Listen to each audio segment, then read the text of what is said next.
does it itself. Good. Yeah, you got the scissors? All right.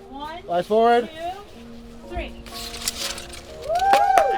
My friends, as we celebrate this incredible day, and as we celebrate Black History Month here, may the memory of Weeksville light our way.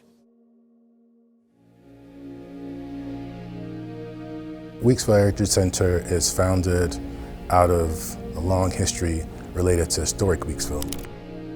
Historic Weeksville was the second largest free Black community in the pre-Civil War era, and we're located in Brooklyn, Crown Heights. Historic Weeksville was founded in 1838, so that's 11 years after the abolition of slavery in New York State. Free Black people knew exactly what they were doing. They were buying land, selling it to other free Black people, created their own institutions, churches, schools, had its own newspaper, had its own baseball team. It was a self-sustaining free Black community, the second largest in the pre-Civil War era. To have a historic site like Weeksville preserved in the middle of central Brooklyn, Crown Heights, is actually amazing.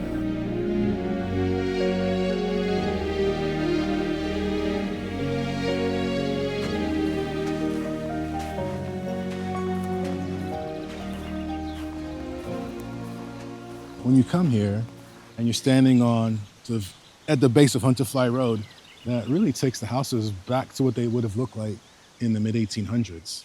The houses are roughly the same age, somewhere in the neighborhood of 150 to 180 years old.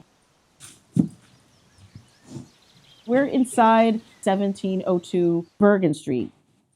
Here in the 1860s, the benefit of owning land in Weeksville is that it conferred upon you the right to vote. Black men in New York State could vote, but only if they could demonstrate that they owned at least $250 worth of property.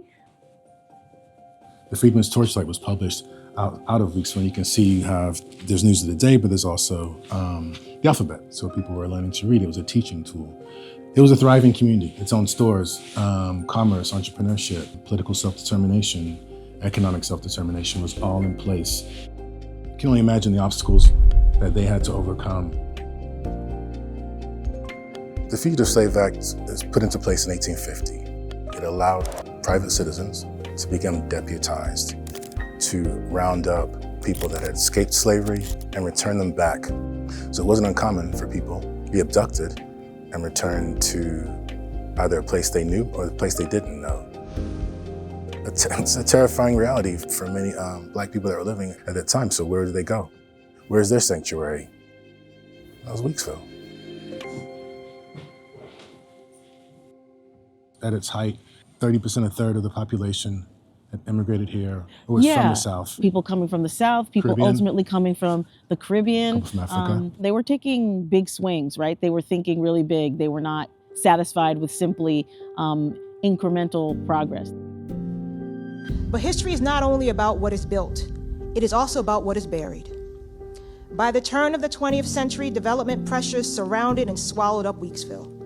Its presence faded from public memory. Yet in the 1970s, several of its iconic houses were rediscovered and community leaders fought to protect them. Because of that advocacy, we are here today.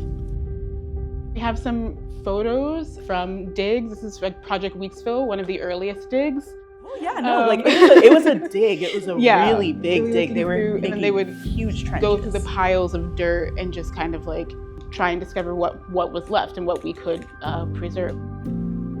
I feel like we find a lot of toys. We find a lot of like tools, medication bottles, ceramic shards. These are really fun because you can like really kind of imagine just like the everyday life that was happening. Like you can literally see this thing says Department of Public Welfare, City of New York, Food and Clothing Distribution Bureau.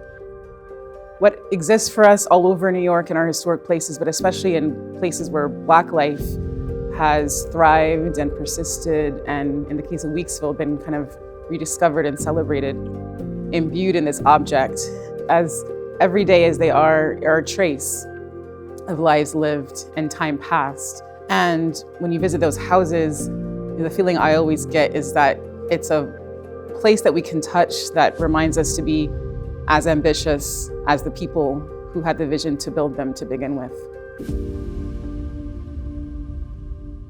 This is the exhibit Homework, Architectures of Belonging, which has recently opened here at Weeksville.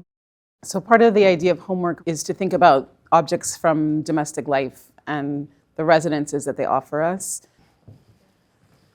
This work is really interesting to me because it's a documentary image taken at the time of the Tulsa massacre in 1921, when what was the area known as Black Wall Street was systematically destroyed.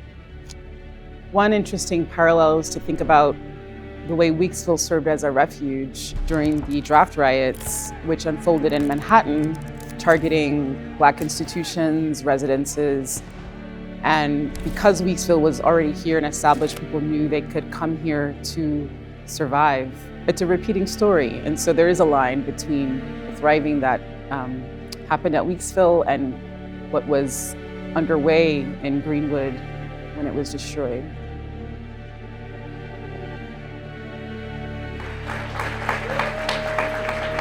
In a time when many marginalized communities move through their daily lives with uncertainty, when some fear detention, targeting, or separation from their families, Weeksville stands as a reminder that sanctuary is part of our history.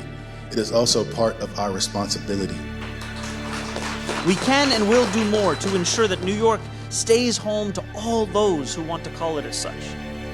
New Yorkers and City Hall can look to Weeksville as a guide as we work to build a city where every New Yorker can afford a dignified life. It's just a beautiful story. It's a beautiful story of a community that was built basically out of nothing 11 years after slavery ended in New York State.